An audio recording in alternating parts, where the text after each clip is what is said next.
Hello students, welcome in today's class. Well, today we are going to discuss new topic and this topic is land reforms in India. So well student, this is economic lecture series and we are discussing one by one all the topics of economics, and today we will discuss land reforms in India. This is very important topic for all the competitions in India and especially for UPSC. So land reforms in India में हम लोग क्या discuss करेंगे और क्यों ये topic important है। First of all पहले इसको देख लेते हैं।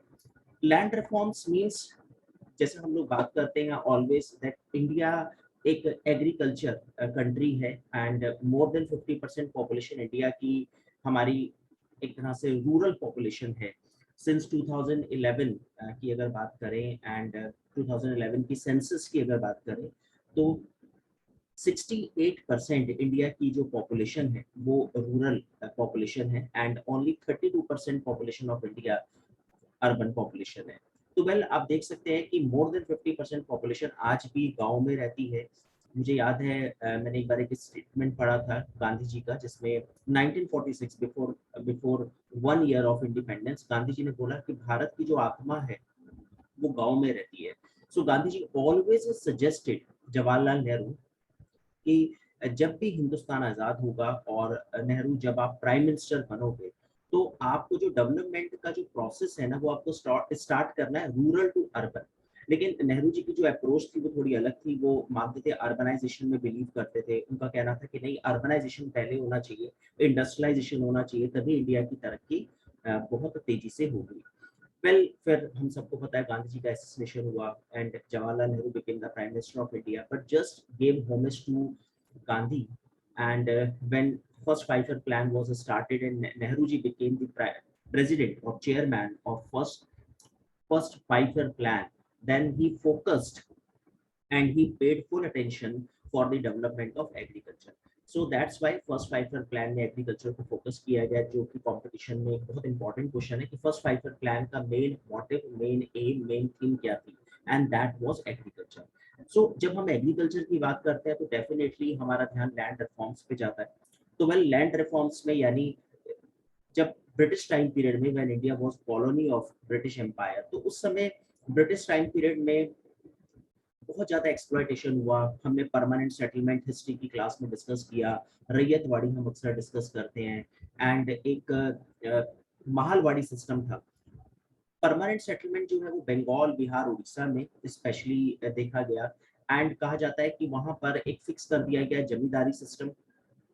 लैंडलॉर्ड के साथ एक पैक्ट किया ब्रिटिश ईस्ट इंडिया कंपनी ने एंड फाइनली बाद में ब्रिटिश गवर्नमेंट ने कि आपका 11% आपका, 89% हमारा होगा और एक ये परमानेंट सेटलमेंट है जो आपको किसान से लेना है रेवेन्यू। ये बंगाल, बिहार, उड़ीसा, कुर्ग कर्नाटक में जहाँ की फिल्टर कॉफी फेमस है, बनारस में ये सेटलमेंट्स एक तरह से स्थापित किया गया। एंड रैयतवाड़ी सिस्टम मद्रास में और मुंबई में, रैयत मतलब किसान, किसान के साथ डायरेक्ट कांटेक्ट किया ईस्ट इंडिया कंपनी ने 1820 1827 के अराउंड। परमानेंट सेटलमेंट 1790 के आसपास शुरू किया गया लॉर्ड कॉर्नवालिस के समय। एंड फाइनली एक महलवाड़ी सिस्टम था जो नॉर्थ वेस्ट प्रोविंस में स्टार्ट किया गया, यानी ये जो अवध पंजाब वाला जो एरिया है वहाँ पे गांव के एक व्यक्ति को महल बना दिया जाता था और उससे कहा जाता था कि आप रेवेन्यू को कलेक्शन करेंगे on behalf of east India company. तो उसको महलवाड़ी सिस्टम यानी वो महल जो है कलेक्शन करेगा और फिर मंथ के एक डेट को फिक्स कर लिया कि इस डेट में हमारे एम्प्लॉइज आएंगे, हमारा ऑफिसर आएगा, आपसे वो रेवेन्यू कलेक्ट कर लेगा और आप अपना भी रेवेन्यू रेडी रखोगे। लेकिन तीनों सिस्टम एक्सप्लॉयटेशन की हदें पार कर गए, यानी कि जो तीनों सिस्टम थे ये एक से बढ़कर एक था कि कैसे और अच्छे से शोषण किया जा सकता है भारत की जनता का। और फिर उसके बाद जब हम आजाद हुए तब हमें लगा कि यार अब लैंड रिफॉर्म्स करना बड़ा जरूरी है, क्योंकि हमारा जो किसान है, हमारा जो फार्मर है, पीजेंट है, रैयत है, उसका बहुत शोषण हुआ ब्रिटिश टाइम पीरियड में। तो अब आजादी के बाद उसका अब ज्यादा शोषण ना हो और अब उसको बहुत अच्छे से उसकी जमीन के राइट्स उसको दिए जाएं, वो मेहनत करे, देश की प्रोडक्टिविटी बढ़े। ऐसा ना हो कि वो मेहनत कर रहा है और जेबें भर रही है लैंडलॉर्ड की, जो एक तरह से एब्सेंटिज्म लैंडलॉर्ड होते थे, जो रहते नहीं थे गाँव में, वो शहरों में रहते हैं, उनकी ज़मीनें हैं, उनकी ज़मीनों पे खेत मज़दूर बेचारे मेहनत कर रहे हैं और उनको मेहनताने में उतना भी नहीं मिलता जितना वो डिज़र्व करते थे। तो फिर एक अंदर से मन आपका टूट जाता है और आप उतनी मेहनत नहीं करते ज़मीन पर, क्योंकि आपको पता है कि यार मेरे को तो जितनी मैं मेहनत कर रहा हूँ उससे कम ही मिल रहा है, तो व्हाई शुड आई?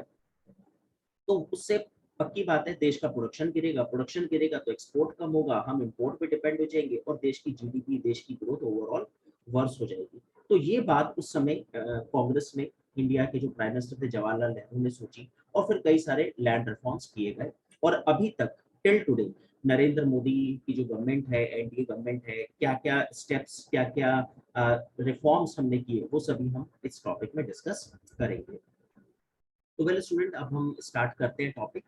वेल सबसे पहले अगर हम लोग बात करें लैंड रिफॉर्म्स की, तो what are land reforms? Exactly land reforms होते क्या हैं एंड व्हाई इनकी नीड जो है वो क्यों पड़ी? तो पहले लैंड रिफॉर्म्स की बात करते हैं।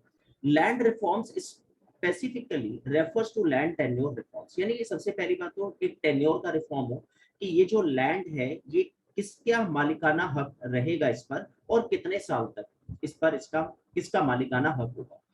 दूसरा, लैंड रिफॉर्म्स की जब हम बात करते हैं are visualise as an instrument of social justice.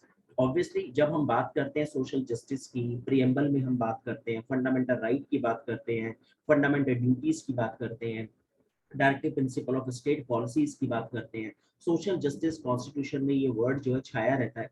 तो जब तक आप लैंड रिफॉर्म्स नहीं करोगे तो आप सोशल जस्टिस की बात करना ही बेमानी होगा। तो आपको लैंड रिफॉर्म्स के थ्रू भी अपने जो सोशल जस्टिस जो आपका एक टारगेट है इंडिया में स्टैब्लिश करना, उसको भी अचीव करा जा सकता है। And most important, it is a step against the concentration of land holding in the hands of few absentee non cultivating owners। जैसे मैंने भी आपको बताया कि बहुत सारे ऐसे भी ओनर्स थे जिनकी जमीन तो है, खूब जमीनें उनके पास, बड़े रिच फार्मर्स हैं, लैंडलॉर्ड्स बन गए, लेकिन वो काम नहीं करते, रह रहे हैं वो शहरों में, उनका एक बंगला है, वहां पे रह रहे हैं, वहां पे या जॉब कर रहे हैं और यहाँ पे उनकी जमीनें हैं, यहाँ पे खेत मजदूर काम करते हैं और सारा प्रोडक्शन वो खींच कर ले जाते हैं। So mean redistribution of land, यानी अब हम रीडिस्ट्रीब्यूशन ऑफ लैंड करेंगे ताकि अब हमें जो है एक गरीब फार्मर को उसके राइट दिलवाने हैं। So that is land reforms, यानी जमीन में हमने जो रिफॉर्म्स किए उससे एक आम किसान को फायदा या बेनिफिट हो। फाइन, वेल नेक्स्ट पर आते हैं।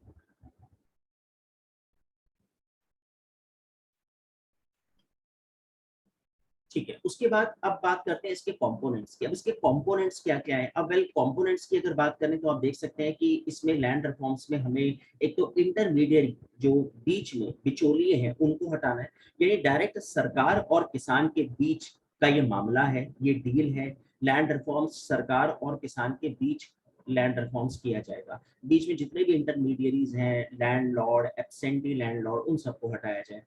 टेनेंसी रिफॉर्म्स किए जाएं, यानी एक किराए की जमीन है, अब वो कितने साल उसका किराएदार रहेगा और उसको कितना उसका रेंट देना है, उन सबका रिफॉर्म्स किया जाएगा। सीलिंग ऑफ लैंड होल्डिंग की जाएगी। सीलिंग मतलब कि अगर आपके पास फालतू है तो आप अपनी फालतू उसको दो, जिसके पास कम है, यानी एक इक्विटी जो है स्थापित की जाए, स्टैब्लिश की जाए। लैंड रिफॉर्म्स का एक थर्ड कंपोनेंट है। एंड फोर्थ है consolidation of holding. Consolidation of holding मतलब ये कि जैसे फॉर एग्जांपल मेरा एक जमीन का टुकड़ा यहाँ पर है, एक यहाँ पर है, एक इस तरफ है, तो क्यों ना मैं इन सब को कंसोलिडेशन कर दूं और इन तीनों को मिलाकर मैं यहाँ पे उसको जमीनें लॉट कर दूं और जिसकी यहाँ पे जमीन है उसके साथ इसके पार्ट को ऐड कर दिया जाए। तो ये बहुत इंपॉर्टेंट कंपोनेंट था। And finally compilation and updating of land records, क्योंकि land records British time period में तो थे नहीं और जो थे वो फेक थे, तो क्यों ना एक सिस्टमैटिक लैंड रिकॉर्ड्स बनाए जाए ताकि पता लगे कि किसकी जमीन है। वेल उसके बाद नेक्स्ट पर आते हैं। अब अगर हम लोग यहाँ पे देखें तो आप देख सकते हैं लैंड रिफॉर्म्स में जो एक ये पिरामिड है, तो उसमें हम लैंड टेन्योर की बात करते हैं, हम लैंड का वैल्यू, उसकी वैल्यूएशन देखते हैं, उस लैंड का पर्टिकुलर यूज क्या होने जा रहा है वो देखेंगे और उसका डेवलपमेंट किस तरह से करना है। फिर उसके बाद उसके एडमिनिस्ट्रेशन की बात आएगी। वेल फिर उसके बाद उसके मैनेजमेंट के ऊपर बात करेंगे एंड फाइनली एक बहुत ही सॉलिड लैंड पॉलिसी बनाएंगे ताकि आने वाले टाइम में फिर से इस तरह के कोई लूप होल्स हमें ना दिखाई दे। तो वेल जब हम एडमिनिस्ट्रेशन की बात करेंगे तो हमें कुछ ऑब्जेक्टिव्स रखने पड़ेंगे, एक्शंस टू अचीव ऑब्जेक्टिव्स। वो हमें ध्यान रखना पड़ेगा। जब मैनेजमेंट की बात करेंगे तो हमें कुछ अच्छी स्ट्रेटजीज बनानी पड़ेंगी लैंड पॉलिसी के इम्प्लीमेंटेशन के लिए। एंड वेल जब हम लैंड पॉलिसी की बात करेंगे तो हमें कुछ गोल सेट करने पड़ेंगे लैंड रिफॉर्म्स के, forms part of national development plan, जो कि नेशनल डेवलपमेंट प्लान का एक पार्ट होगा। क्योंकि जब आप कंट्री के डेवलपमेंट की बात करोगे तो उसकी जमीन का डेवलपमेंट भी तो होना चाहिए, उसकी लैंड पॉलिसी भी स्ट्रांग होनी चाहिए, तभी तो देश का डेवलपमेंट होगा और देश को इकोनॉमिक ग्रोथ मिलेगी। वेल नेक्स्ट पर चलते हैं। उसके बाद जब हम बात करते हैं लैंड रिफॉर्म्स की तो इसकी नीड क्या थी। जैसे मैंने आपको बताया कि ब्रिटिश टाइम पीरियड में बहुत शोषण हुआ हिंदुस्तान के गरीब किसानों का। रैयतवाड़ी सिस्टम मैंने आपको बताया जिसमें डायरेक्ट कांटेक्ट होता था किसान के साथ, क्योंकि उसका रीजन था, असल में कहा जाता है कि मद्रास और मुंबई में लैंडलॉर्ड जो एक कास्ट है वो नहीं होती थी। इसी वजह से मजबूरी में अंग्रेजों को डायरेक्ट कांटेक्ट करना पड़ा किसानों के साथ, यानी डायरेक्ट शोषण अब किसानों का हम ही करेंगे। Unproductive interest groups held the reins, यानी उस समय अगर देखें तो राज्य में कुछ इस तरह के अनप्रोडक्टिव इंटरेस्ट ग्रुप जो है डेवलप हो चुके थे, इस वजह से भी नीड थी लैंड रिफॉर्म्स की। फिर जैसे हम बात करते हैं लैंडलेस, हंगर, अनएम्प्लॉयमेंट, इनडेटनेस, ये सब चीजें जो है अपनी हाइट पे पहुंच गई। यानी एक किसान का जब शोषण की इंतहा हो गई तब हमें लगा कि अब हमें लैंड रिफॉर्म्स की नीड है और इसके बिना देश तरक्की नहीं कर सकता। वेल उसके बाद अब अगर बात करें तो why was right to property removed from the fundamental right. जब हम लैंड रिफॉर्म्स की बात करते हैं, अक्सर जब हम क्लास लेते थे ऑफलाइन तो वहां पे स्टूडेंट कई बार क्वेश्चन पूछता था कि सर जब इतना लैंड रिफॉर्म्स पे हम डिस्कशन कर रहे हैं तो हमने फंडामेंटल राइट से राइट टू प्रॉपर्टी क्यों रिमूव कर दिया, क्योंकि land is kind of property. तो फिर तो हमें बल्कि फंडामेंटल राइट में इसको और स्ट्रांगली स्टैब्लिश करना चाहिए था।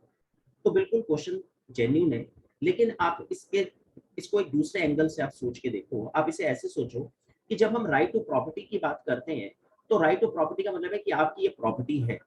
अब आप इमेजिन करो कि मेरे को बुलेट मेट्रो प्रोजेक्ट लॉन्च करना है या मेरे को मेट्रो प्रोजेक्ट बनाना है। दिल्ली में डीएमआरसी बना, 1999 से डीएमआरसी को स्टैब्लिश किया गया, 98 अराउंड 2002 में रेड लाइन स्टार्ट हुई। अब धीरे धीरे पूरे मेट्रो का जाल दिल्ली में बिछ गया।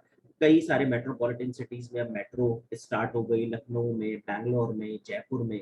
तो आप देख सकते हैं कि जब कोई प्रोजेक्ट बनाना होता है, फ्लाईओवर्स बनाने होते हैं, डैम्स बनाने हैं, ब्रिज बनाने हैं, तो आपको जमीन एक्वायर करनी है। अब ऐसे में अगर किसी पीजेंट की जमीन आ जाए, किसी फार्मर की जमीन आ जाए, खेत आ जाए, कोई बाईपास आप हाईवे निकाल रहे हो, अब वहां पे वो किसान अड़ जाए कि भाई मेरा तो खेत जो है वो मेरा है, मेरा राइट टू प्रॉपर्टी है, आप इसको टच नहीं कर सकते। आपको हाईवे निकालना है तो आप कहीं और से सड़क ले जाओ, अदरवाइज मैं तो जा रहा हूँ हाई कोर्ट या सुप्रीम कोर्ट, क्योंकि ये मेरा फंडामेंटल राइट है। तो ऐसे तो देश के फिर डेवलपमेंट के प्रोजेक्ट ही रुक जाए। तो अगर इस तरह से देश के डेवलपमेंट के प्रोजेक्ट रुकेंगे तो फिर ये एक तरह से, दूसरी तरह से हम बोल सकते हैं कि हमारा जो कंट्री का डेवलपमेंट है, इकोनॉमिक ग्रोथ, वो भी बाधित हो जाएगी। तो क्यों ना हम ऐसा करें कि प्रॉपर्टी का फंडामेंटल राइट से रिमूव कर देते हैं, ताकि प्रॉपर्टी को लेकर फिर डेवलपमेंट अगर हमें कोई करना है और अगर हमें बिग लेवल पे कोई डेवलपमेंट करना है तो छोटे, कोई एक किसान, दो किसान या मुट्ठी भर किसानों के हित अगर आते हैं तो हम उसको थोड़ा इग्नोर करें, क्योंकि अब फिलहाल बात देश की है। तो इस वजह से भी 44th अमेंडमेंट, जनता पार्टी की सरकार थी, मोरारजी देसाई प्राइम मिनिस्टर बने थे, first non Congress prime minister of India थे। आर्टिकल 31 को रिमूव किया गया और उसको लीगल राइट बना दिया गया। आर्टिकल 300 कैपिटल एन को डाला गया, यानी फंडामेंटल राइट नहीं है, लीगल राइट है। यार इसके और भी कुछ मायने थे, क्योंकि हम लैंड रिफॉर्म्स की बात कर रहे हैं तो हमने लैंड का एक एग्जांपल दे दिया। अदरवाइज कुछ ऐसा भी होता था कि कई बार लोग ब्लैक मनी रखते थे, उसका अ, संचय करते थे, लेकिन जब बाद में रेड पड़ती थी तो वो बोलते थे कि हमारे फंडामेंटल राइट है, आपको नोटिस पूछने वाले। तो कई बार फंडामेंटल राइट का बहाना लेके भी जो ब्लैक मनी, जो पैरेलल इकोनॉमी इंडिया में रन कर रही थी, उसको बड़ा बेनिफिट मिलता था। तो फिर भारत सरकार ने इसको फंडामेंटल राइट से हटाया, ताकि लोग इसका बेस बनाकर मिसयूज ना करें फंडामेंटल राइट का। तो इस वजह से इसको यहाँ से रिमूव किया गया। वेल जैसे अभी मैंने आपको बताया, तो आप यहाँ पे देख सकते हैं इक्वल डिस्ट्रीब्यूशन ऑफ रिसोर्सेज की वजह से भी हमने फंडामेंटल राइट को हटा दिया। क्योंकि अगर आपका राइट होगा तो फिर आपके पास एक जरूरत से ज्यादा लैंड है, तो आप लैंड सीलिंग लॉ को एग्जीक्यूट नहीं कर पाओगे इंडिया में, क्योंकि फिर वो बोलेगा कि मेरा फंडामेंटल राइट है तो आप लैंड सीलिंग कैसे कर सकते हो। आप ये कैसे बोल सकते हो कि इस इतने बीघे से ज्यादा मैं जमीन नहीं रख सकता या मैं लैंड एक्वायर नहीं कर सकता। तो well that point of view, there was a need to abolish fundamental right to property in fundamental right. Well, economic development of India भी हमें करना था, so that's why it was very necessary.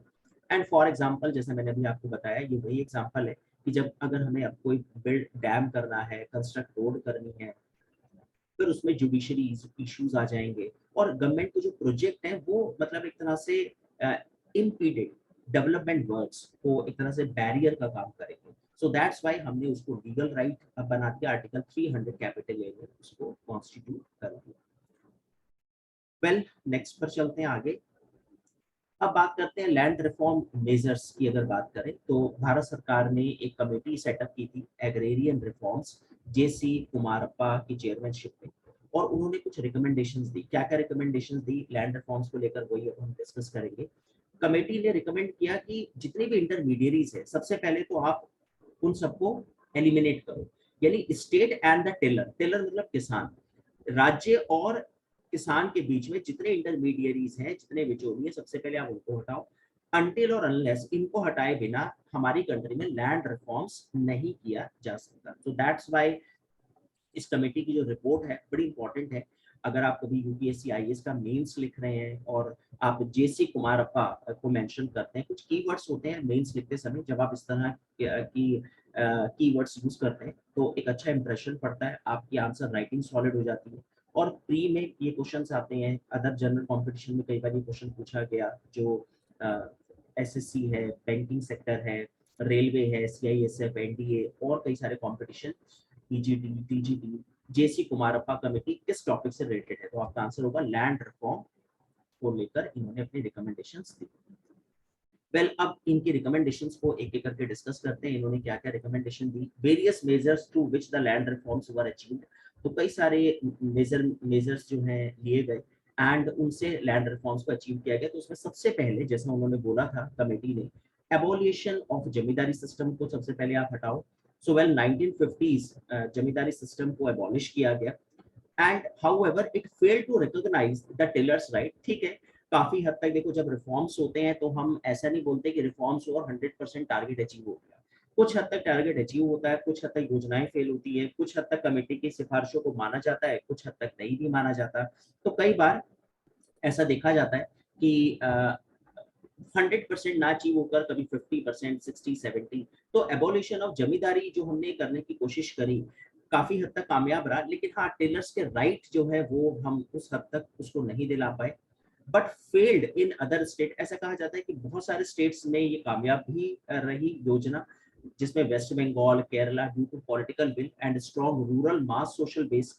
Waste Bengal में बहुत अच्छे से abolition of zamindari system हुआ, केरला में हुआ, लेकिन कुछ स्टेट में पॉलिटिकल विल, क्योंकि ये डिपेंड करता है, क्योंकि स्टेट का टॉपिक है एग्रीकल्चर, तो ये भी डिपेंड करता है कि स्टेट की गवर्नमेंट कितनी विलिंग है उस लैंड रिफॉर्म्स को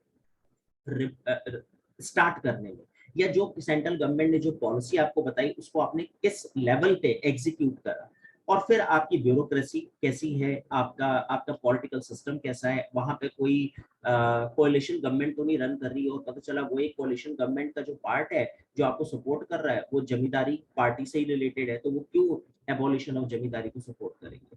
तो इन सब चीजों की वजह से कुछ स्टेट में ये कामयाब नहीं हो पाया. वेल, उसके बाद टेनेंसी राइट का मेजरमेंट लिया गया, और इसमें अगर आप देखोगे तो बहुत अच्छे से राइट ऑफ टेनेंट्स को एक्सप्लेन किया गया. Provide him with full incentives for increasing agricultural production. Well, कहा जाता है कि सेकंड 5 ईयर प्लान जब हमने स्टार्ट करी तो abolition of intermediary tenures and bringing the tenants into direct relation with the state would give the tiller of the soil his rightful place in the agrarian system. Well, कहा जाता है कि first 5 year plan में agriculture पे focus किया गया था and Harold डोंगर मॉडल था. सेकंड 5 ईयर प्लान अर्बनाइजेशन पे था, पीसी महालेना बोलस मॉडल था. हमने 3 स्टील प्लांट लगाए, लेकिन एग्रीकल्चर को हमने उसमें भी फोकस किया. और सेकंड 5 ईयर प्लान में ही हमने एबोलिशन ऑफ इंटरमीडिएरी को हटाया और टेन्योर्स फिक्स करे एक खेतीहर किसान के, कि आपका इतने टाइम का टेन्योर होगा जिसमें आप इसमें अच्छे से प्रोडक्शन करें, और जो भी इसमें प्रोडक्शन होगा उसमें कितना हिस्सा किसान का होगा वो सब अच्छे से वेल एक्सप्लेन किए गए. और इंसेंटिव भी बनाए गए, यानी अगर इतने से ज्यादा उपज होती है तो आपको परसेंटेज जो है थोड़ा और ज्यादा परसेंटेज आपको उस प्रोडक्शन में दे दिया जाएगा। तो टेनेंसी राइट्स जो है वो बहुत अच्छे से एक्सप्लेन किए गए, ये एक बहुत बेनिफिशियल रहा लैंड रिफॉर्म्स पार्ट में। वेल उसके बाद लैंड सीलिंग, जैसा मैंने आपको बताया कि लैंड सीलिंग बहुत इंपॉर्टेंट थी, क्योंकि कई बार ऐसा होता था कि हमारे यहाँ पे जो रिच किसान है, ऐसा पहले कहा जाता था कि रिच किसान का परसेंटेज हमारे यहाँ पे 2% है, लेकिन 98% हमारे यहाँ पे पुअर किसान, पुअर फार्मर्स है। लेकिन अगर हम लोग लैंड डिस्ट्रीब्यूशन की बात करें तो 2% के पास 98% लैंड है, और 98% पुअर फार्मर्स के पास 2% लैंड है। तो इस तरह के डेटा जो है दिए जाते थे। तो फिर भारत सरकार ने maximum size beyond which no individual farmer और farm household can hold any land, फिर ये एक रूल बनाया गया कि आप इतने बीघे से ज्यादा, इतना स्क्वायर एरिया से ज्यादा आपके पास लैंड नहीं होनी चाहिए। लैंड सीलिंग बनाई गई to promote economic growth with social justice, और उसका मेन पर्पस था सोशल जस्टिस को स्टैब्लिश करना इंडिया में। In 1959 Indian National Congress Nagpur resolution pass किया गया कि जो agrarian legislation to cover restriction on the size of land holding must be implemented in all states by the end of 1959। यानी उस समय जवाहरलाल नेहरू प्राइम मिनिस्टर थे, इंडियन नेशनल कांग्रेस आईएनसी कांग्रेस की सरकार थी। 1959 में उन्होंने एक रेजोल्यूशन पास किया कि एंड ऑफ 1959 सभी स्टेट्स को ये जो लैंड सीलिंग हमने बनाया है ये आपको फॉलो करना पड़ेगा। And accordingly all the state governments accepting north eastern region, जो नॉर्थ ईस्टर्न स्टेट्स हैं जैसे असम, मिजोरम, मणिपुर, त्रिपुरा, मेघालय, सेवन सिस्टर्स जिनको हम लोग बोलते हैं, impose ceiling on land holding in the 1960s। तो बस इन्होंने थोड़ा डिले स्टार्ट किया, बाकी पूरे ऑल ओवर इंडिया में लैंड सीलिंग का प्रोसेस स्टार्ट हो चुका था 1959 में। वेल उसके बाद लैंड कंसोलिडेशन, जैसा मैंने चैप्टर के शुरू में आपके साथ डिस्कस किया कि किसी की लैंड का कुछ टुकड़ा कहीं पर है और एक टुकड़ा उसका कहीं पर है, पीस ऑफ लैंड, तो क्यों ना उन सबको मर्ज कर दिया जाए और उनका कंसोलिडेशन किया जाए। So amalgamation and redistribution of the fragmented land with a view to bringing together all plots of land of a cultivator in one compact block। तो एक ही जगह अगर होगा तो वो किसान अच्छे से उसका डेवलपमेंट कर पाएगा, ज्यादा प्रोडक्शन हो पाएगा और उसकी कम मेहनत पे ज्यादा प्रोडक्टिविटी दिखाई देगी। सो वेल कहा जाता है कि अगर बात करें तो due to lack of adequate political and administrative support, इसमें भी पॉलिटिकल विल चाहिए, क्योंकि अगर आपके अंदर पॉलिटिकल विल नहीं है तो ये लैंड कंसोलिडेशन भी आप नहीं कर पाओगे। So the progress made in terms of consolidation of holding was not very satisfactory, excepting in Punjab, Haryana and Western Uttar Pradesh। So well कुछ स्टेट्स में फिर वही सीन, कुछ स्टेट्स में ठीक रहा, कुछ स्टेट्स में ये योजना कामयाब नहीं हो पाई, and that is all depend upon the political will of that political party, जो उस समय रूलिंग पार्टी है उसके ऊपर डिपेंड करता है काफी कुछ। और फिर ब्यूरोक्रेसी को आप किस तरह से हैंडल कर रहे हो ये भी काफी हद तक मायने रखता है आपकी योजनाओं की कामयाबी, सफलता और असफलता में। वेल उसके बाद नेक्स्ट बात करें तो भूदान, जब लैंड रिफॉर्म्स की बात करें और भूदान आंदोलन को डिस्कस ना करें तो ये भी टॉपिक के साथ इनजस्टिस हो जाएगा। विनोबा भावे कहा जाता है 1951-52 में उन्होंने भूदान आंदोलन शुरू करा, बहुत फेमस आंदोलन था। एक इंडिविजुअल लेवल पे इस आंदोलन को स्टार्ट किया गया। भूदान मतलब आप मेरे को भू का दान दो, आपके पास अगर एक्स्ट्रा है आप मेरे को दो, मैं उसको गरीब किसानों में बांटूंगा। तो काफी फेमस मूवमेंट रहा विनोबा भावे का। कहा जाता है कि Bhoodan movement was launched in 1951 immediately after the peasant uprising in Telangana region of Andhra Pradesh, and after some years another movement known as Gram Dan came into being in 1957। तो इसका objective क्या था? ऑब्जेक्टिव यही था कि each concern village की अगर बात करें या लैंडलॉर्ड्स की बात करें तो वहाँ उनके पास जो फालतू जमीनें हैं, जो रिच फार्मर्स हैं, उनके पास जो फालतू जमीनें हैं वो गरीब किसानों को दे दी जाए, ताकि एक वही सोशल जस्टिस और इक्वालिटी, लैंड इक्वालिटी जो है इंडिया में स्टैब्लिश की जाए। लेकिन फिर ऐसा कहा जाता है कि इसके जो रिजल्ट सामने आए, कुछ लोगों ने शर्मो शर्म बिल्कुल जमीनें दी, कुछ ने बिल्कुल विल पावर से, स्ट्रॉन्ग विल पावर थी जिनकी, जो वास्तव में वेलफेयर चाहते थे कंट्री का, उन्होंने डोनेशन दी अपने लैंड्स की। लेकिन बाद में देखने को ऐसा भी आया जब रिपोर्टें सामने आई कि वो वाली जमीनें दान में दी गई, भूदान आंदोलन में दी गई, जो नॉन फर्टाइल थी, बंजर थी और बिल्कुल यूजलेस जमीनें थी। तो काफी हद तक भूदान आंदोलन अपने टारगेट को अचीव नहीं कर पाया। विनोबा भावे, जैसे मैंने आपको बताया, विनोबा भावे जो है इसके कर्णधार थे इस आंदोलन के। The movement failed to achieve its target objectives, जैसा अभी हमने डिस्कस किया। The village landlords donate only those piece of land which were either unfit for cultivation or one were in dispute with tenants or government। यानी जो जमीनें, जिन जमीनों पे case चल रहे थे, डिस्प्यूटेड लैंड थी, बंजर थी, नॉन फर्टाइल थी, बैरन लैंड्स थी, उनको जो है डोनेट किया गया बाय लैंडलॉर्ड्स। नेक्स्ट पर चलते हैं। अब बात करते हैं role of land reforms in agricultural development. यानी जब हम बात करते हैं लैंड रिफॉर्म्स की, तो एग्रीकल्चर डेवलपमेंट में लैंड रिफॉर्म्स ने क्या रोल प्ले किया, क्या उससे कुछ फायदा हुआ, क्या इंडिया की तरक्की हुई, क्या इंडिया ने प्रोग्रेस करी, क्या इंडिया का इकोनॉमिक ग्रोथ उससे हुआ या नहीं। तो अगर हम लोग यहाँ पे बात करें तो आप देख सकते हो, small farmers tend to be more productive than large farms। असल में हुआ कुछ ऐसा कि जब बड़े बड़े फार्म्स होते थे, उनको जैसे हमने बोला लैंड सीलिंग की गई, कंसोलिडेशन किया गया, छोटे छोटे पीस ऑफ लैंड्स बनाए गए, एन नंबर ऑफ किसानों में इन जमीनों को डिस्ट्रीब्यूट किया गया। तो उससे क्या हुआ, जब लैंड का साइज छोटा हुआ और एक मालिकाना हक किसान को मिला, तो उसने जम के मेहनत करी उस जमीन पर और उससे नो डाउट प्रोडक्शन इंक्रीज हुआ। तो ये बात तो बिल्कुल मानने वाली है कि इससे काफी फायदा हुआ, नो डाउट प्रोडक्शन बढ़ा और प्रोडक्टिविटी इससे इंक्रीज हुई, काफी इंक्रीज हुई इससे। एंड उसके बाद next, owner cultivated plots of land tend to be more productive than those under sharecropping tenancy।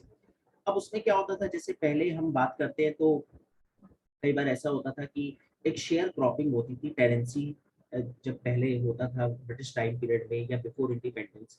उसके बाद जब हमने ओनर कल्टीवेटेड प्लॉट्स बना दिए कि ये इस प्लॉट का ओनर जो है ये किसान होगा, ये रामदीन जो है इस पर्टिकुलर प्लॉट का ओनर होगा, और अब शेयर क्रॉपिंग टेनेंसी जो है वो उसको हटा दिया गया, उससे भी प्रोडक्शन काफी इंक्रीज हुआ। यानी ओवरऑल अगर हम बात करें तो role of land reforms in agriculture development में एक बहुत ही पाइवोटल एंड बहुत ही इंपॉर्टेंट रोल प्ले किया और एग्रीकल्चर डेवलपमेंट हुआ, नो डाउट। और उसके दो रीजंस इस स्लाइड में हमने डिस्कस करे। तो सबसे पहला कि जो हमने छोटे छोटे प्लॉट काटे और एक लैंड ओनरशिप किसान को दी, उससे फायदा हुआ। पहले टेनेंसी एक्ट क्लियर नहीं था, राइट्स क्लियर नहीं थे फार्मर्स के, शेयर क्रॉपिंग होता था, शेयर क्रॉपिंग टेनेंसी होता था, एक ही खेत में 4 टेनेंसी फिर फार्मर्स काम कर रहे हैं, फिर उनमें शेयर क्रॉपिंग होगा, उससे प्रोडक्शन अच्छे से नहीं हो पाता था और पता भी नहीं होता था कि किसको कितना शेयर मिलेगा। ये सब चीजें जब वेल एक्सप्लेन की गई तो उससे एग्रीकल्चर का डेवलपमेंट दिखाई दिया। उसके बाद कुछ एक्सपर्ट्स मानते हैं कि लैंड कंसोलिडेशन से भी काफी फायदा हुआ। सम एक्सपर्ट्स एडवोकेट लैंड कंसोलिडेशन, यानी जो लैंड कंसोलिडेशन किया उससे काफी बेनिफिट हुआ, क्योंकि आपने देखा होगा हमारे इंडिया में जो पॉपुलेशन ग्रोथ है वो बहुत तेजी से बढ़ती है। ऐसा कहा जाता है कि हिंदुस्तान में पर ईयर एक ऑस्ट्रेलिया पैदा होता है और 10 सालों में हमने ब्राजील बनाया और पर डे 45,000 बच्चे पैदा होते हैं इंडिया में। पॉपुलेशन का जो प्रेशर था, उस तरह से हमारे पास लैंड नहीं है, जमीनें नहीं है, पॉपुलेशन बढ़ती जा रही है, लैंड हमारी एक स्टैग्नेट है, यानी एक सैचुरेटेड पॉइंट है लैंड का। तो उस अपॉर्चुनिटी को कैसे कैश किया जाए, तो फिर क्या होता था कि फिर लोग रूरल से अर्बन एरियाज में भागते थे, वहां पे रोजगार ढूंढते थे।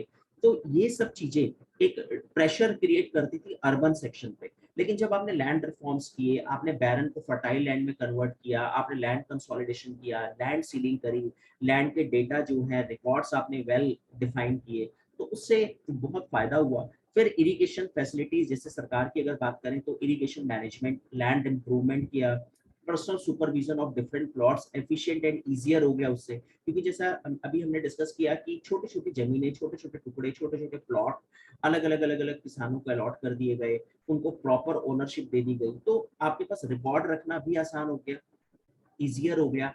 एंड ये सब चीजें एग्रीकल्चर डेवलपमेंट में हेल्प कर गई। और फिर उसके बाद एग्रीकल्चर क्रेडिट, जो सरकार ने कई सारी योजनाएं शुरू करी, credit become easier due to land ownership. अब क्या होता था कि कई private bank, private cooperative banks भी सामने आए किसानों को लोन देने के लिए, क्योंकि पहले क्या होता था कि क्लियर नहीं है, अब एक रामदीन बेचारा बैंक में जा रहा है लोन लेने, अब उससे पूछा जा रहा है कि भाई साहब आपके पास कोई अपनी जमीन, तो कहता था सर जमीन तो नहीं है, हम तो फलाने मालिक के यहाँ पे जो है काम कर रहे हैं। तो लोन देने में हिचकिचाहट है कि यार इसको लोन देंगे, इसका खुद का भी रोजगार नहीं है क्लियर, ये खुद बेचारा किराएदार है, तो ये कैसे ईएमआई भरेगा। लेकिन जब पता लगा कि यार रामदीन के पास एक छोटा सा खेत है और वो उसका अपना खेत है, तो पक्की बात है अगर इसको हेल्प करी जाए तो ये मेहनत करके प्रोडक्शन इंक्रीज कर सकता है और बैंक को भी इंटरेस्ट मिलेगा और इसका भी बेड़ा पार हो जाएगा। तो वेल एग्रीकल्चर क्रेडिट जो है वो इजियर हो गया जब ये क्रिस्टल क्लियर हो गई लैंड रिकॉर्ड्स की, जितने भी एक तरह से आप ऐसे मान के चले कि जो चीजें क्लियर नहीं थी, अनक्लियर थी, किसकी लैंड, कौन ऑनर, क्या टेनेंसी एक्ट होगा, क्या किसका कितना शेयर होगा क्रॉप में, जब सब चीजें क्लियर हुई तो बैंकों का भी हौसला बढ़ा किसानों को लोन देने के लिए। So well access to credit and increase in land holding incentivise, प्रोत्साहित किया गया फार्मर्स को to invest in new farming practices. और फिर सीधी सी बात है जब आपको लोन मिलता है तो आप थोड़ा सा और मोटिवेट होते हो प्रोडक्शन करने के लिए। आपको पता है यार पिछले साल मैंने इतना क्विंटल अनाज उगाया, तो अब मुझे अगर थोड़ा मैं और ज्यादा लोन लूँ तो मैं और ज्यादा प्रोडक्शन कर सकता हूँ। तो ये सब चीजें हेल्प कर गई एग्रीकल्चर डेवलपमेंट में। Well and most important, wastelands were reclaimed and production increased, resulting in food sufficiency. Well, food sufficient food जो है इंडिया एक एक्सपोर्ट कंट्री बन गया।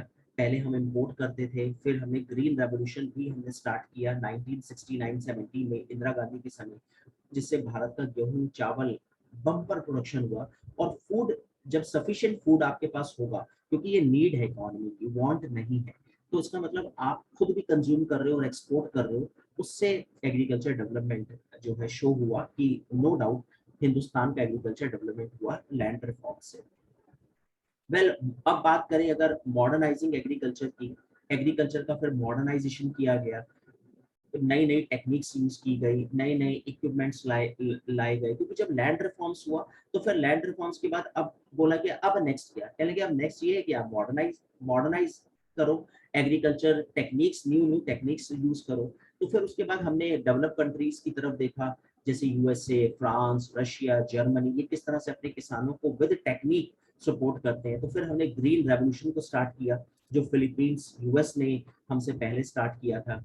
टेक्नोलॉजिकल एडवांसमेंट इंडिया ने फॉलो किया in the field of information, micro irrigation project हमने लगाए, marketing, storage, transportation के सिस्टम को हमने इम्प्रूव किया, and attractive employment specially for rural youth हमने डेवलप करी।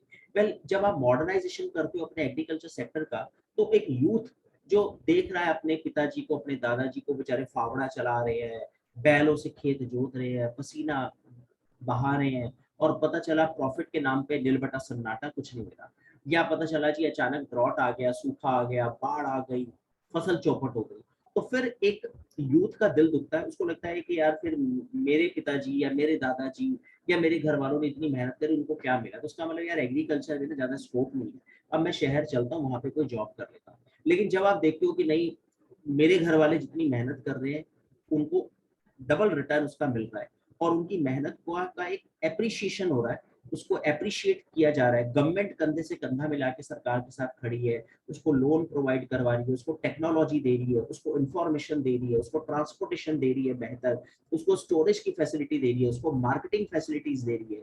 तो जो यूथ है रूरल एरिया का, वो अट्रैक्ट होने लग गया एग्रीकल्चर सेक्शन में। तो ये सारे बेनिफिट रहे लैंड रिफॉर्म्स के।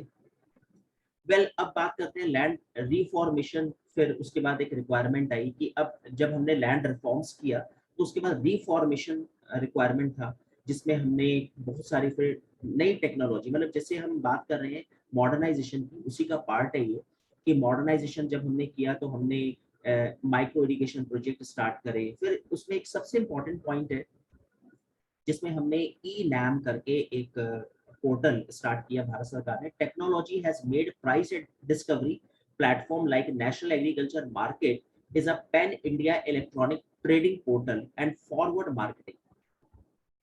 कहा जाता है कि एक पोर्टल हमने बनाया जिसमें अगर आपको कोई लैंड खरीदनी है, बेचनी है, या आपको मंडियों के भाव देखने हैं, या किस जमीन का रेट क्या है, इस पर्टिकुलर एरिया में जमीन की कॉस्ट कितनी होगी, वो सारी जानकारी ऑनलाइन अवेलेबल है, ताकि किसानों को बहुत अच्छे से ये सारी इंफॉर्मेशन दी जा सके।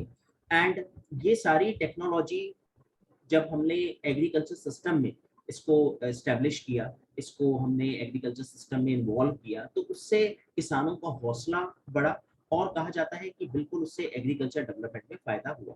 वेल, फिर कई सारे, जैसे मैंने अभी आपको बताया कि बूम इन फिनटेक कंपनीज, तो कई सारी ऐसी कंपनीज आ गई जो फार्मर्स को लोन देने के लिए make lending to farmers easier by providing land records and land use history। असल में क्या होता था कि पहले private bank, private company, private बड़े बड़े जो एक तरह से बिलियनायर्स होते थे, इंडस्ट्रियलिस्ट होते थे, वो किसानों को लोन देने में थोड़ा हिचकिचाते थे या उनके साथ कॉन्ट्रैक्ट करने में हिचकिचाते थे।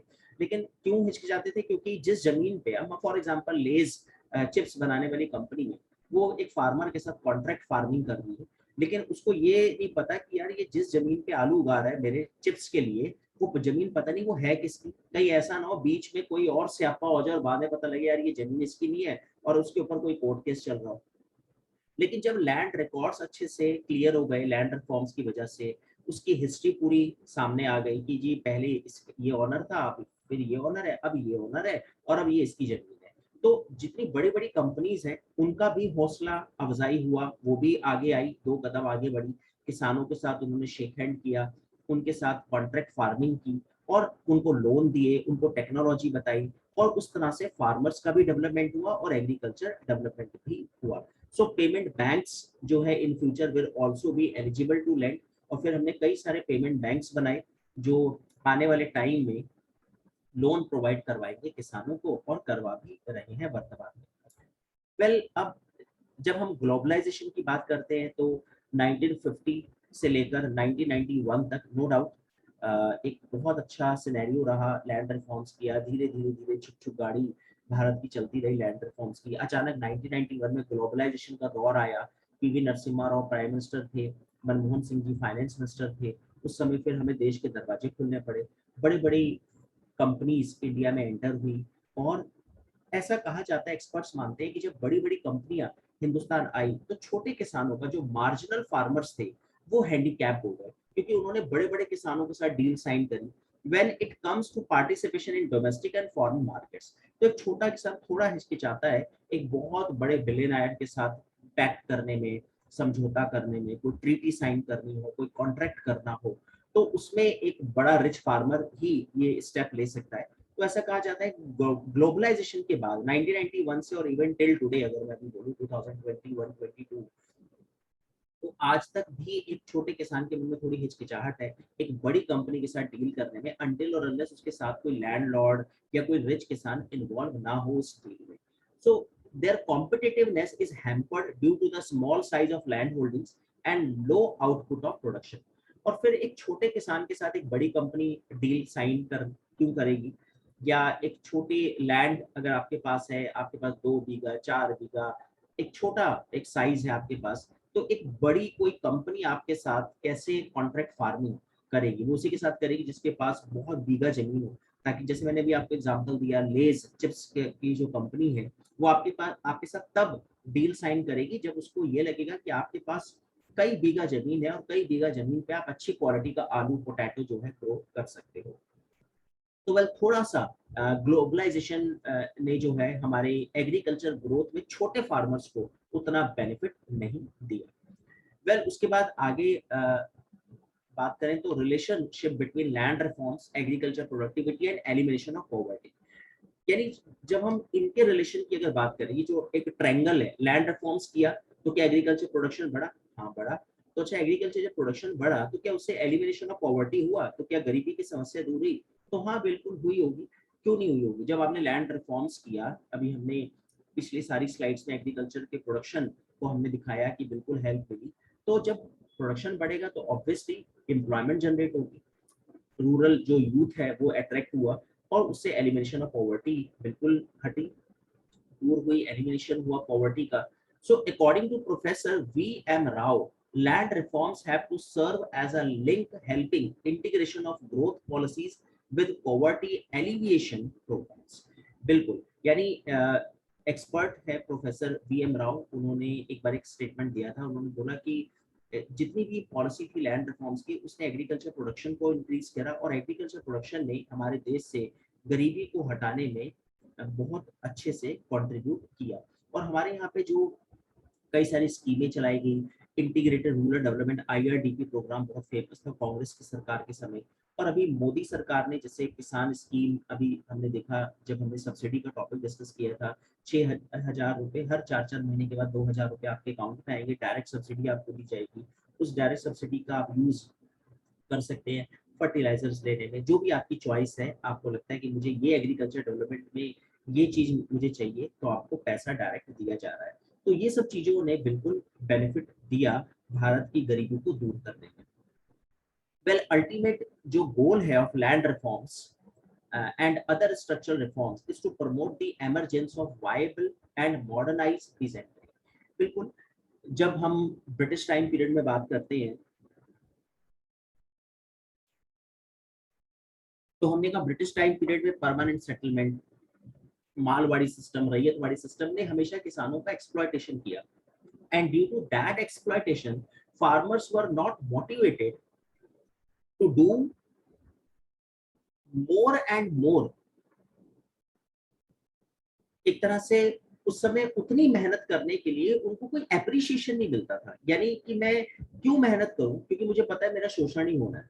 So that's why at that time modernise peasantry में दे डिड नॉट फोकस, क्योंकि उनका तो मेन पर्पस था अपनी जेबें भरना।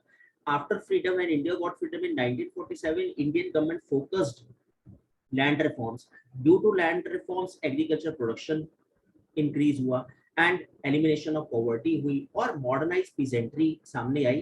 क्योंकि जब हमने बोला इस तरह से कि आपको बहुत सारी टेक्नोलॉजी सिखाई गई, ग्रीन रेवोल्यूशन आई, सेकंड ग्रीन रेवोल्यूशन आई, कई सारी क्रांतियां हमने देखी जिसमें round revolution, pink revolution, blue revolution, ये सब एग्रीकल्चर सेक्शन से जुड़ी हुई रेवोल्यूशंस थी और उससे काफी फायदा हुआ। सो ultimate goal of land reforms का मॉडर्नाइज पीजेंट्री आई सामने। वेल उसके बाद लैंड इक्विटी बिल्कुल आई, क्योंकि जो लैंड रिफॉर्म्स का अल्टीमेट गोल, ये हम लैंड रिफॉर्म्स के अल्टीमेट गोल डिस्कस कर रहे हैं, यानी अब इसने अपने गोल्स को अचीव किया या नहीं किया। तो मॉडर्नाइज पीजेंट्री अचीव हुई, लैंड इक्विटी आई, क्योंकि जैसा हमने बोला कि लैंड सीलिंग जब हमने की तो उससे बिल्कुल land equity I. Protection of the tribal, और ट्राइबल सेक्शन को प्रोटेक्शन मिला, क्योंकि आपने देखा होगा कितने ट्राइबल अपराइजिंग्स हुई during the time period when India was colony before 1957। And जब 19th सेंचुरी लेटर की जब हम बात करते हैं, आफ्टर 1857 रिवोल्ट, आफ्टर 1857 म्यूटनी, हमने बहुत सारे मुंडा रिवोल्ट देखा, संथाल रिवोल्ट देखा, मुंडा रिवोल्ट 1899, संथाल रिवोल्ट 1855-56, सिद्धू कानू, बिरसा मुंडा, बड़े फेमस रिवोल्ट थे। तेभागा आंदोलन देखा हमने, किसानों का, फार्मर पीजेंट्स रिवोल्ट्स देखे। तो ट्राइबल सेक्शन का हमेशा एक्सप्लॉयटेशन हुआ, लेकिन जब हमने लैंड रिफॉर्म्स किया तो बिल्कुल एक गोल और अचीव हुआ, protection of tribal section. Abolition of the zamindari system, curtail exploitative practice such as bonded labors, वही जो बंधुआ मजदूर बना के रखते थे, बेगार का श्रम करवाया जाता था, मेहनताने के नाम पे कुछ नहीं दिया जाता था, तो वो सब चीजें जो हैं वो दूर हुई। And most important watershed development programme Bharat सरकार ने स्टार्ट किया, जो बहुत ही बेनिफिशियल रहा। अब हम वाटरशेड डेवलपमेंट प्रोग्राम को डिस्कस कर रहे हैं। वेल वाटरशेड प्रोग्राम की अगर बात करें तो सबसे पहले वाटरशेड होता क्या है, तो आप इसकी डेफिनेशन पहले देख लें। A watershed is an area of land that drains और sheds water into specific water body. क्या आप इस तरह से ऐसे भी मान लें कि दो नदियां हैं, एक नदी ये जा रही है एक रिवर, और एक रिवर ये जा रही है, और इसके बीच का जितना भी सेक्शन होगा ये फर्टाइल जोन है, ये वाटरशेड एरिया कहा जाता है। यानी आप ऐसे मान के चले कि कोई भी वाटर बॉडी है वो एक तरह से वाटरशेड है। तो जब आप वाटर शेड डेवलपमेंट प्रोग्राम की बात करते हैं, उसका मतलब आपको लेक्स का डेवलपमेंट करना है, आपको पॉन्ड्स का डेवलपमेंट करना है, आपको रेन वाटर हार्वेस्टिंग करनी है, ताकि वो वाटर उस समय यूज किया जा सके जब ड्रॉट, सूखा पड़े। तो ये एक वाटर शेड डेवलपमेंट प्रोग्राम था, काफी फेमस रहा, बहुत कामयाब था। Including lakes, bays, oceans, gravity helps to guide the path that water takes across landscape. So well watershed management जो है, भारत सरकार ने एक वाटरशेड मैनेजमेंट प्रोग्राम स्टार्ट किया अंडर एग्रीकल्चर मिनिस्ट्री, और उसमें बहुत सारी चीजों को फिर धीरे धीरे कवर अप किया गया। वेल इसमें यहाँ पे अगर आप देखेंगे तो आप देख सकते हैं, to accelerate the pace of development of watershed degrade wasteland sorry wastelands degraded lands, the government had set National Wasteland Development Board in 1985, यानी हमारे यहाँ पे बहुत सारी बंजर जमीनें थी, बैरन लैंड्स थी, उन वेस्टलैंड्स को फर्टाइल लैंड में कन्वर्ट करना, उसको यूज में लाना, ये एक डेवलपमेंट बोर्ड बनाया गया 1985। राजीव गांधी उस समय प्राइम मिनिस्टर थे और ये मिनिस्ट्री थी environment and forest. Well, later a separate department of wasteland development in the Ministry of Rural and Development and Poverty Alleviation was created in 1992. फिर उसके बाद एक सेपरेट डिपार्टमेंट बनाया गया रूरल मिनिस्ट्री के अंतर्गत, and national wastelands development board was transferred to it. और फिर ये जो बोर्ड बना था नेशनल वेस्टलैंड डेवलपमेंट बोर्ड, इसको इसमें ट्रांसफर कर दिया गया। यानी पहले ये वेस्टलैंड डेवलपमेंट प्रोग्राम चल रहा था ministry of environment and forest, बाद में ये आ गया अंडर रूरल डेवलपमेंट मिनिस्ट्री के अंडर 1992। Well, फिर 1999 में department of waste and development was renamed as department of land resources to act as a nodal agency for land resources management. और फिर 1999 में थोड़ी भारत सरकार ने और क्रिएटिविटी दिखाई और इसको एक तरह से रीनेम किया गया department of land resources. Land resources मतलब लैंड को जो भी रिसोर्सेज चाहिए, क्या डेवलपमेंट करा जा सकता है जमीन का, किस किस तरीके से, वो सब प्रोग्राम हम इसके अंदर चलाएंगे। तो well all land based development programmes and land reforms revision were brought under the department. इसके अंदर सारी चीजें फिर लाई गई। समय आप समझ रहे हो, पहले क्या था, खाली वेस्टलैंड पे फोकस किया गया 1985 में एनवायरनमेंट मिनिस्ट्री के अंदर में। बाद में इसको ministry of ministry of agriculture rural development के अंदर लाया गया 1992 में। फिर 1999 में ये सोचा गया कि वेस्टलैंड के साथ साथ और भी चीजें हैं जिनसे लैंड रिफॉर्म्स किया जा सकता है। तो उसमें जैसे ड्रॉट प्रॉन एरिया प्रोग्राम चलाया जाए, जहाँ पे सूखा पड़ता है, तो सूखा पड़ रहा है इसका मतलब वो वेस्टलैंड है, तो किस तरह से सूखे से निजात पाई जाए। डेजर्ट जो डेवलपमेंट प्रोग्राम है उसको स्टार्ट किया जाए। इंटीग्रेटेड वेस्टलैंड डेवलपमेंट प्रोग्राम शुरू किया जाए। वर्दी watershed management programmes implemented by the department. तो ये सारे के सारे प्रोग्राम जो हैं वो इस डिपार्टमेंट के थ्रू चलाए गए 1999 से, जब इसका नाम चेंज कर दिया गया डिपार्टमेंट ऑफ लैंड रिसोर्सेज। तो ये बहुत बड़ा वाटरशेड प्रोग्राम बन गया जिसमें ड्रॉट प्रॉन एरिया प्रोग्राम चला, डेजर्ट डेवलपमेंट प्रोग्राम चला, वेस्ट लैंड डेवलपमेंट प्रोग्राम चला, वाटरशेड मैनेजमेंट प्रोग्राम चलाया गया। तो ये सब जो कंपोनेंट्स थे वो लैंड रिफॉर्म्स के थे, क्योंकि ये सारी बातें कहीं ना कहीं एक अल्टीमेट गोल को अचीव कर रही हैं और वो अल्टीमेट गोल है लैंड रिफॉर्म्स। सो वेल, ये सब बेनिफिट्स रहे, ये गोल्स अचीव करे। भारत सरकार की विल जो है, पॉलिटिकल विल बड़ी जरूरी होती है लैंड रिफॉर्म्स के लिए। और ऑब्वियसली चूंकि हमारे देश में हमारी अपनी सरकार थी, तो हमारी सरकार ने हमारे किसानों के लिए काफी कुछ काम किया। वेल, फिर उसके बाद कुछ अलग अलग स्टेट्स में कुछ केस स्टडीज हैं। जैसे भू अधिकार अभियान की अगर बात करें तो ये मध्य प्रदेश में ये एकता परिषद बनाई गई।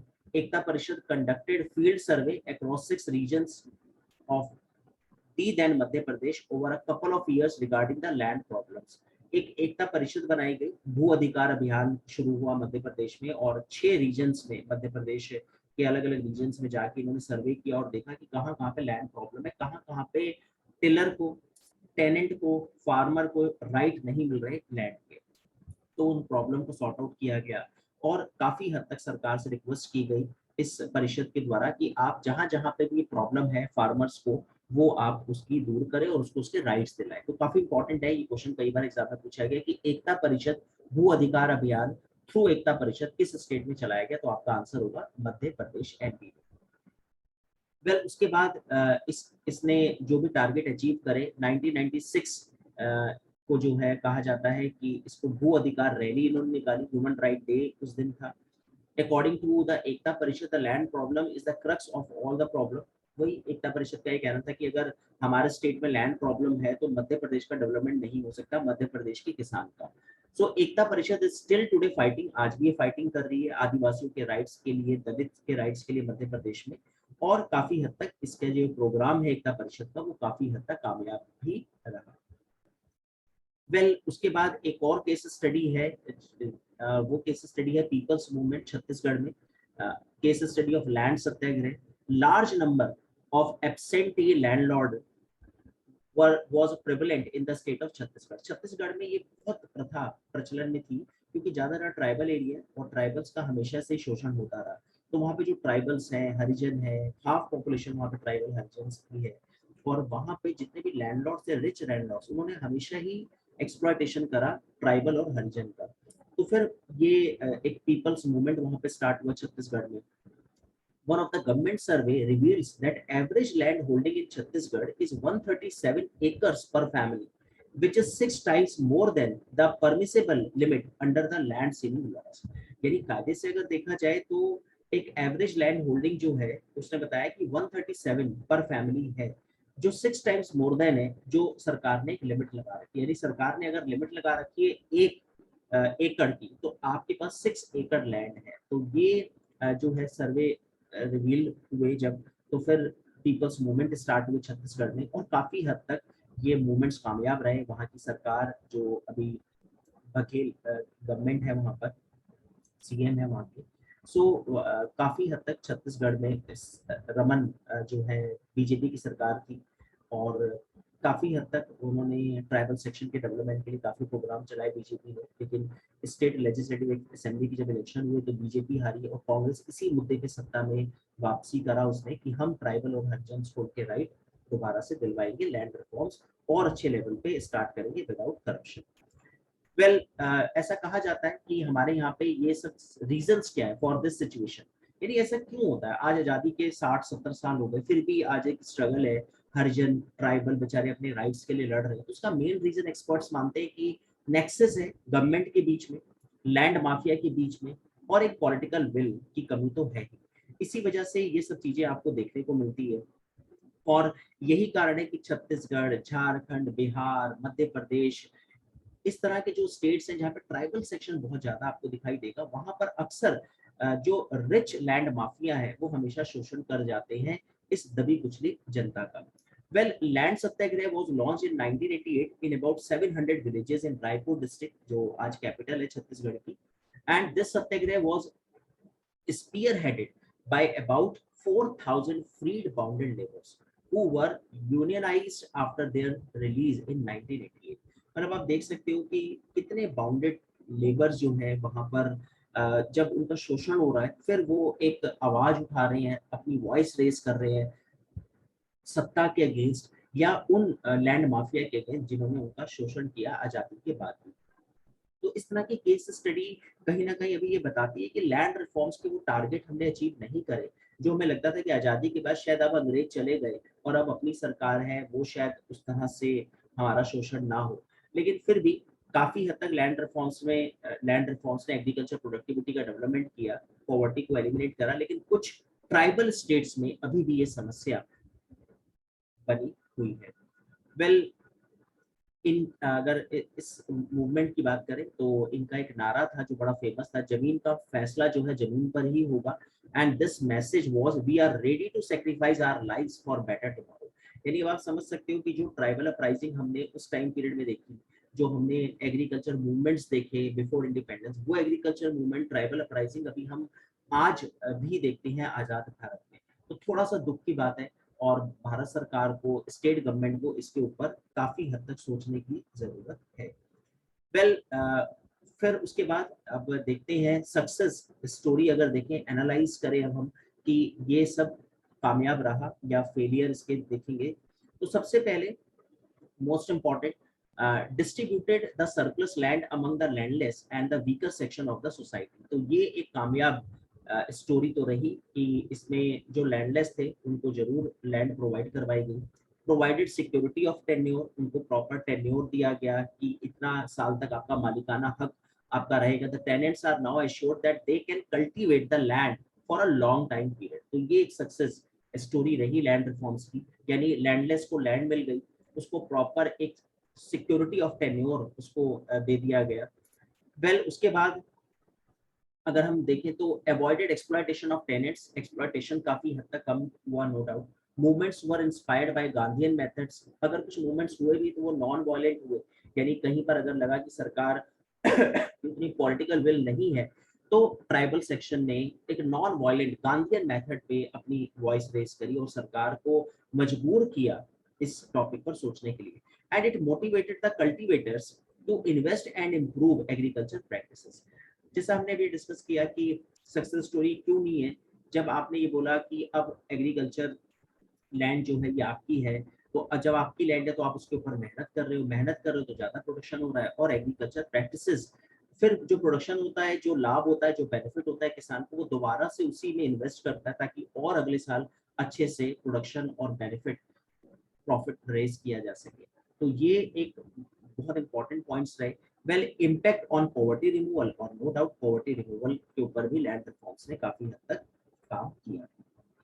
वेल, अब अगर फेलियर्स की बात करें तो फिर वही जैसा हमने बोला, the report of the task force on agrarian relation of the planning commission 1973 में एक रिपोर्ट आई थी, तो उसने बताया कि अभी भी पॉलिटिकल विल की कमी है कई सारे स्टेट्स में, ये एक फेलियर है। एंड फेलियर ये भी है कि अभी भी कहीं पर ट्रिगर्ड है नेक्सलिज्म इन सम स्टेट्स।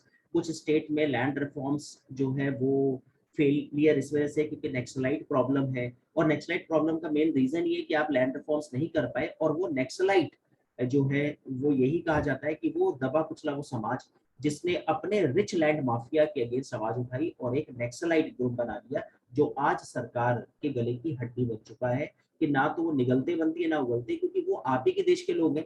अब आप उनके ऊपर सीधा अटैक भी नहीं कर सकते आर्मी के थ्रू कि बॉम्ब ब्लास्ट कर दें आप सुकमा जिले में जाके छत्तीसगढ़ के, तो आप ही के वो लोग मारे जाएंगे दबे कुचले जिनका कभी शोषण हुआ था। तो ये नेक्सलाइट इशू, स्टेट गवर्नमेंट की विल, ये सब फेलियर है लैंड रिफॉर्म्स के। वेल, अब अगर आगे देखें तो आप देख सकते हो distribution of land continues to be skewed, यानी अभी भी कुछ विषम चीजें हैं जो लैंड डिस्ट्रीब्यूशन में सामने आती है, यानी अभी लैंड डिस्ट्रीब्यूशन सरकार उतने अच्छे ढंग से नहीं कर पाई। अभी भी कई सारे स्टेट में लैंडलेस पीजेंट्स हमें देखने को मिलते हैं, have not gained much more from the abolition of zamindari. आपने जमींदारी को हटा दिया फिर भी मतलब वो बेनिफिट शायद नहीं देखने को मिला। Since land reforms constitute a state subject, अब क्या हुआ कि जब आपने ये स्टेट सब्जेक्ट में डाला तो सेंट्रल गवर्नमेंट के हाथ बंद थे। सेंट्रल गवर्नमेंट जो है एक रिस्ट्रिक्शन में है, वो उतने अच्छे से प्रेशर देकर ये काम नहीं करवा सकती। अब स्टेट गवर्नमेंट की विल पर आप डिपेंड हो गए उस स्टेट में लैंड रिफॉर्म्स में, and the political will on the part of the state government to enforce the legislation is weak. और फिर स्टेट का लेजिस्लेशन अगर वीक है, वहाँ की सरकार स्ट्रांग नहीं है, कोalition गवर्नमेंट है उस स्टेट पे, तो वहां पे लैंड रिफॉर्म्स देखने को नहीं मिले। तो ये सब फेलियर जो है लैंड रिफॉर्म्स के देखने में आते हैं। वेल, अब अगर हम लोग बात करें तो एक innovative approach to address land inequities case study है एक रालेगांव सिद्धि की, जैसे अभी हमने छत्तीसगढ़ की केस स्टडी हमने देखी, मध्य प्रदेश की केस स्टडी देखी, ऐसे रालेगांव सिद्धि जो अन्ना हजारे भी इस गांव से जुड़े हुए हैं महाराष्ट्र में। Under this, every member of the village, irrespective of the size of his land holding, has a proprietary right over the harvested water of irrigation. मतलब ऐसा कहा जाता है, काफी एक अच्छा इन्होंने केस स्टडी दी थी वहाँ के फार्मर्स ने, यानी वहाँ पे लोकल अथॉरिटीज ने कुछ इस तरह से रूल बनाया कि आपकी जमीन कितनी भी हो, जितना यहाँ पे टोटल वाटर मैनेजमेंट है उतना शेयर आपको दे दिया जाएगा। यानी आप इसे ऐसे माने इररेस्पेक्टिव ऑफ लैंड नहीं, जैसे 100 लोग हैं, अब किसी के पास 1 बीघा जमीन है, किसी के पास 2 है, किसी के पास 3, उससे कोई मतलब नहीं।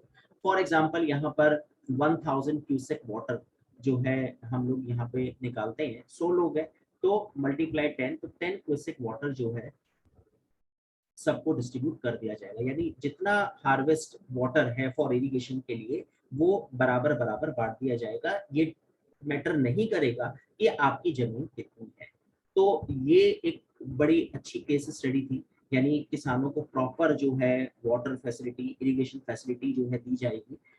काफी कामयाब रही ये योजना, जिसकी वजह से इसको अक्सर डिस्कस किया जाता है क्लासेस में। वेल, रालेगांव सिद्धि केस स्टडी, छत्तीसगढ़ की केस स्टडी, मध्य प्रदेश की केस स्टडी, ये जब आप क्वेश्चंस लिखते हैं या कभी आपसे एग्जाम्स में क्वेश्चन पूछे जाए तो आप इनके आंसर जब देते हैं तो काफी हद तक आप एक एवरेज स्टूडेंट से आगे निकल जाते हैं। और जब आप मेंस में इनको मेंशन करते हैं केस स्टडी को, तो आपकी जो राइटिंग स्किल्स है वो एक अलग इंप्रेशन डालती है एग्जामिनर पर। वेल, उसके बाद वे हेड अगर बात करें तो भारत सरकार ने अभी वर्तमान में, वैसे तो हमने काफी सारी योजनाएं अभी देखी, one hand consolidation of holding brings agriculture efficiency through economies of scale and mechanised farming. Technology हमने फार्मिंग में देखी, ई नैम जो हमने वो पोर्टल देखा। वेल, अभी बिल्कुल अगर करंट अफेयर्स के साथ इस टॉपिक को जोड़े तो परंपरागत कृषि विकास योजना मोदी सरकार के द्वारा स्टार्ट की गई। एंड क्या योजना है इसको हम देखते हैं आगे। काफी इंपॉर्टेंट योजना है, बिल्कुल करंट से जुड़ा हुआ टॉपिक है। अभी रिसेंटली अक्टूबर 2020 में एंड फिर जुलाई 2021 recent scheme called परंपरागत कृषि विकास योजना which promotes organic farming in clusters of 5 acres in a progressive model। अगर आप देखेंगे तो परंपरागत कृषि योजना में 50 और more farmers to form a cluster of 50 acres of land to take up organic farming को प्रमोट किया जाएगा। 20,000 पर एकड़ जो है वो डिस्ट्रीब्यूट किए जाएंगे प्रोडक्शन के लिए every farmers. Creation of better links to the market, यानी उसका मार्केट के साथ लिंक किया जाएगा आपके प्रोडक्शन का। एंड 5 लाख एकड़ एरिया इन 3 इयर्स में एक तरह से अलॉट किया गया। धीरे धीरे बैरल लैंड जो हमारी है उसको फर्टाइल लैंड में कन्वर्ट किया जा रहा है। उसमें ऑर्गेनिक फार्मिंग को, जो परंपरागत हमारी फार्मिंग है, उसको एक तरह से एप्रिशिएट किया जा रहा है। तो सरकार उसमें जमीनें लैंड प्रोवाइड करवा रही है, फाइनेंशियल हेल्प दे रही है। उसके बाद उनको प्रॉपर मार्केट तक, यानी pre harvest and post harvest जो भी फैसिलिटी है वो सब सरकार के द्वारा इस परंपरागत कृषि विकास योजना में प्रोवाइड करवाई जा रही है। इसके साथ साथ भारत सरकार ने गवर्नमेंट लॉन्च्ड भारतीय भारतीय प्राकृतिक कृषि पद्धति सब स्कीम है। परंपरागत कृषि विकास योजना के लिए एक प्राकृतिक कृषि पद्धति को हमने स्टार्ट किया है, गवर्नमेंट ने इसको इम्प्लीमेंट किया है। सब स्कीम है ये परंपरागत कृषि विकास योजना की 2020-21 में for the promotion of traditional indigenous practices, जिसमें मतलब हम एक तरह से बायो फर्टिलाइजर्स, काउ डंग, गाय का जो मल मूत्र है उसका यूज किया जाएगा। This scheme mainly emphasizes on exclusion of all synthetic chemical inputs and promotes on farm biomass recycling with major stress on biomass use of cow dung urine formulation। यानी परंपरागत ढंग से कृषि की जाए।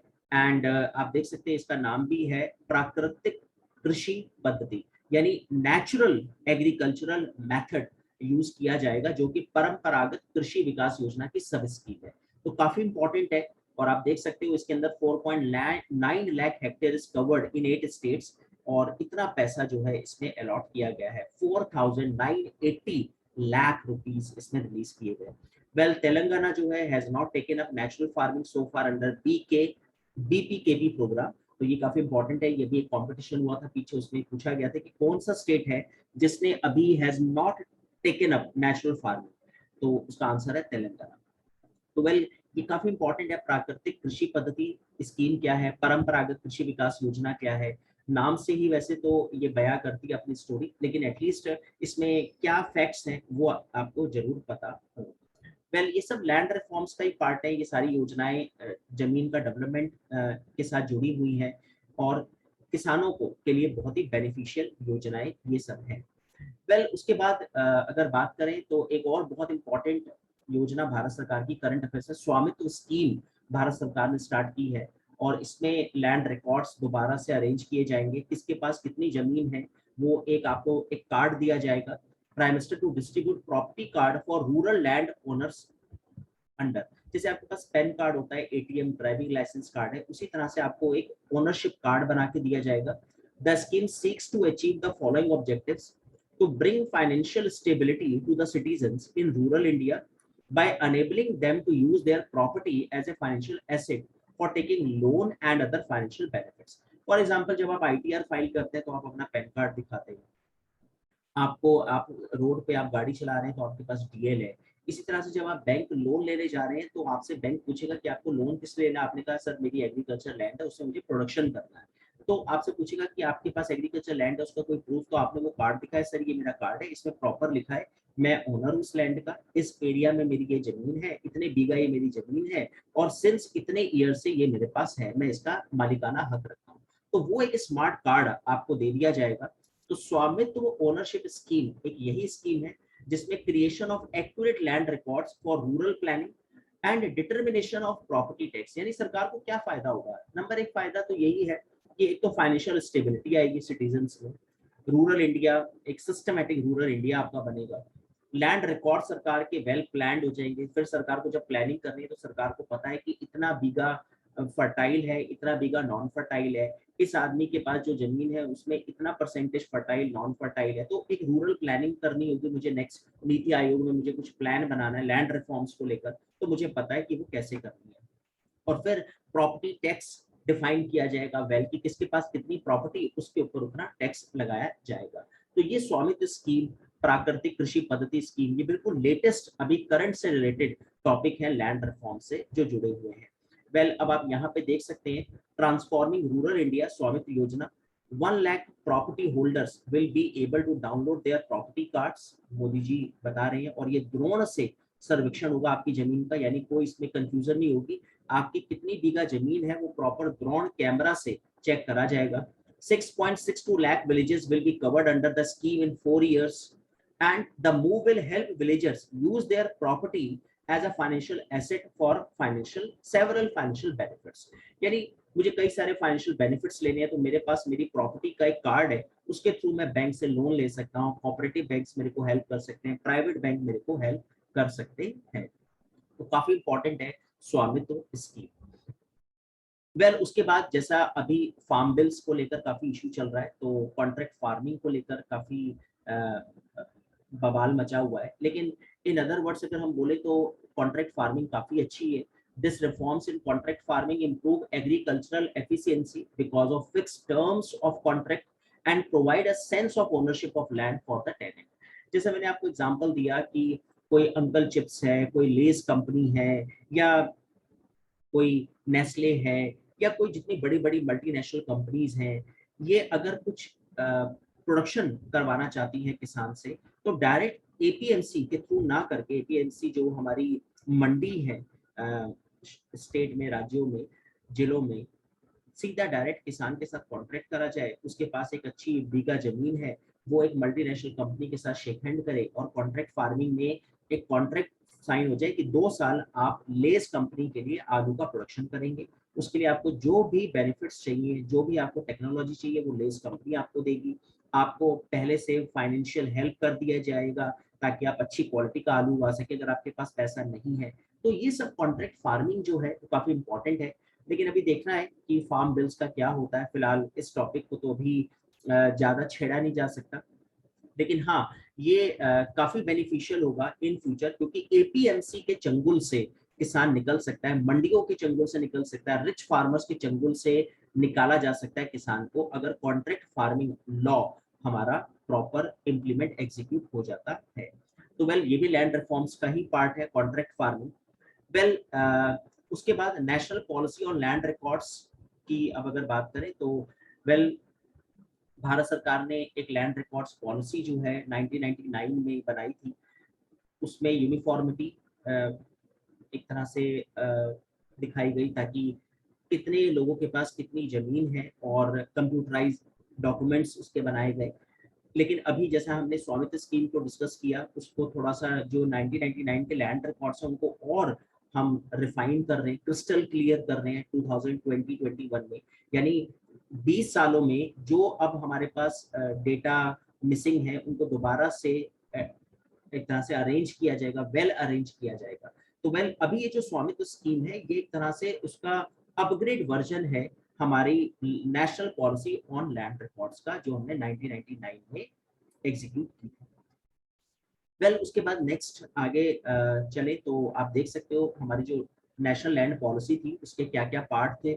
नेशनल लैंड पॉलिसी के उसमें food security को फोकस किया गया, optimum use and management of land, ज्यादा से ज्यादा मैनेजमेंट किया जाए लैंड का ताकि अच्छे से ज्यादा यूज किया जाए, लैंड का वैल्यूएशन, टैक्सेशन निकाला जाए, एनवायरमेंट फ्रेंडली हो वो जमीन जिसमें प्रोडक्शन किया जा रहा है, self human settlement, safer human settlement हो वहां पर, लैंड एक्विजिशन फैसिलिटेशन हो वहां पर, यानी आसानी से लैंड खरीदी जा सके, गुड लैंड गवर्नेंस हो वहां पे, अच्छा गवर्नेंस वहां पे किया जाए, इंफ्रास्ट्रक्चर डेवलपमेंट किया जाए उसके आसपास, security of tenure, land ownership को एक सिक्योरिटी दी जाए कि इतने टाइम पीरियड तक ये लैंड की जो राइट है वो आप ही के पास रहेंगे, प्रो पुअर यानी पुअर को सपोर्ट करने वाली हमारी पॉलिसी हो, एंड जेंडर रेस्पॉन्सिवनेस को उसमें, यानी ऐसा ना हो मेल फीमेल को प्रॉपर राइट दिए जाए उस नेशनल लैंड पॉलिसी में, और इक्विटेबल एक्सेस टू लैंड हो, यानी लैंड का जो डिस्ट्रीब्यूशन हो वो इक्वल राइट के बेस पर किया जाए, कोई रिच और पुअर का सीन ना हो, यानी सोशल जस्टिस